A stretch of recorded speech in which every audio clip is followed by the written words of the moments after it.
मेरा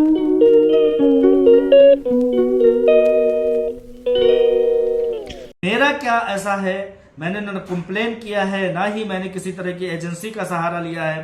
तो हमारा सुप्रीम कोर्ट ऑफ इंडिया से, अदालत से या किसी तरह के ट्रांजैक्शन से, बैंक के मामला से क्या लेना देना। तो आप लोगों को बता देना चाहता हूं कि हिंदुस्तान में कोई भी कंपनी चलने वाली हो, हिंदुस्तान में जिंदगी बसर करने वाला कोई भी शख्स हो, वो अदालतों से ऊंचा, यहाँ के कॉन्स्टिट्यूशन से ऊंचा, यहाँ के कानून कवायद से ऊंचा नहीं हो सकता। लिहाजा सुप्रीम कोर्ट ऑफ इंडिया का जब ये जजमेंट आ गया कि ये 641 करोड़ रुपए हमारी मातहती में दीजिए, हम एक कमेटी का गठित करेंगे, एक कमेटी का इनेकाद करेंगे।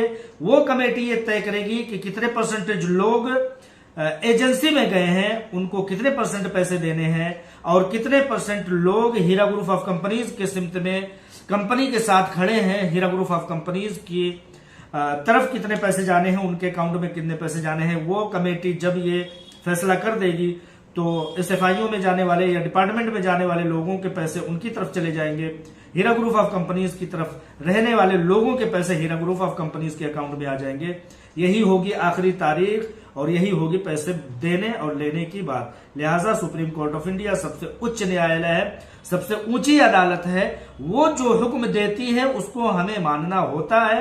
सुप्रीम कोर्ट ऑफ इंडिया ने कहा कि 641 करोड़ रुपए हमारे अकाउंट में जमा कर दीजिए, हम उस पर फैसले और तकसीम और डिस्ट्रीब्यूशन का सारा फैसला करेंगे। तो इस पर हीरा ग्रुप ऑफ कंपनीज हो, पैसे लेने वाले हों, पैसे देने वाले हों, तमाम के तमाम लोग ये समझ लीजिए कंधा पेशानी से उनको इस बात को मानना होगा। और कंपनी इसी रविश पर चल रही है। कंपनी के बयान में, कंपनी के मामलात में किसी भी तरह का तसाद नहीं आया।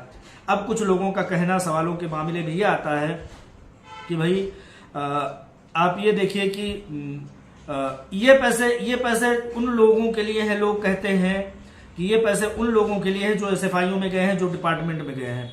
तो मैं उनको हमेशा जवाब देना चाहता हूं। उस जवाब को एक बार मैं यही नकल कर देता हूं ताकि लोगों को इत्मीनान हो, लोगों के फोन कॉल्स कम हो, लोगों की परेशानियां कम हो और उन लोगों के सवालात कम हो जाए। मैं उन लोगों को ये कहना चाहता हूं कि जो ये कहते हैं कि ये पैसे तो उन लोगों के लिए हैं जो अदालतों में गए हैं, हम तो कहीं नहीं गए हैं, तो उन लोगों को मैं बता देना चाहता हूं कि जैसे कि मैंने बताया कि सुप्रीम कोर्ट ऑफ इंडिया ने ये हुक्म दिया है कि सारे के सारे लोगों के पैसे हमारे मातहती में रख दीजिए, हम डिस्ट्रीब्यूट करने का तरीकाकार बताएंगे। लिहाजा जो एसएफआईओ में गए हैं, जो डिपार्टमेंट में गए हैं, वो लोग सिर्फ और सिर्फ 25-50 करोड़ के लोग हैं। लेकिन पैसे कितने जमा हो रहे हैं सुप्रीम कोर्ट ऑफ इंडिया के अकाउंट में, या जमा होंगे या जमा हो गए हैं, वो 641 करोड़ रुपए हैं।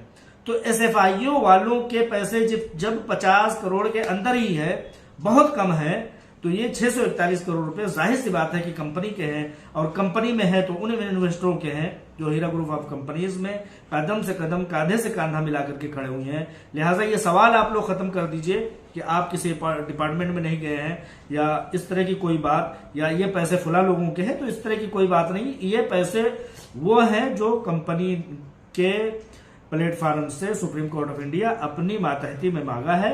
और वो एक कमेटी बना के, जैसा कि हीरा ग्रुप ऑफ कंपनीज की सीईओ आलमा डॉक्टर नोहरा शेख साहिबा ने ये बात बताया था कि हम एक एफिडेविट दाखिल करके बताएंगे कि एक बड़ी तादाद ऐसी है जो हमारे साथ खड़ी है कंधे से कंधा मिला के, लिहाजा हमें जल्द से जल्द पैसे दिए जाए और हम लोगों के उनके पैसे तकसीम कर सकें।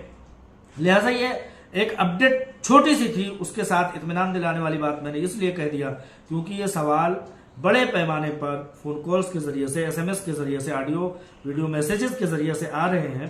तो लिहाजा ये चीज तसल्ली और तशफ़ी बन करके आप लोगों के जहनों में मौजूद रहे, इसलिए ये बात मैंने बता दी।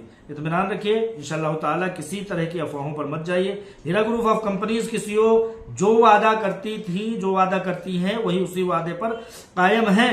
वो सिर्फ और सिर्फ अदालतों के मामलात में उलझी हुई हैं, उनकी नीयतों में, उनके बयानों में, उनके मामलात में किसी तरह के तजाद नहीं आया है। जो उन्होंने अव्वल दिन पर कहा था आज उस पर खड़ी है। मामला सिर्फ और सिर्फ यह है कि हम अदालतों के हुक्म के मुताबिक मजबूर हैं जब तक कि वो हमें खुले तौर पर अथॉरिटी आज़ादी नहीं दे देता। अस्सलाम वालेकुम रहमतुल्लाहि व बरकातहू।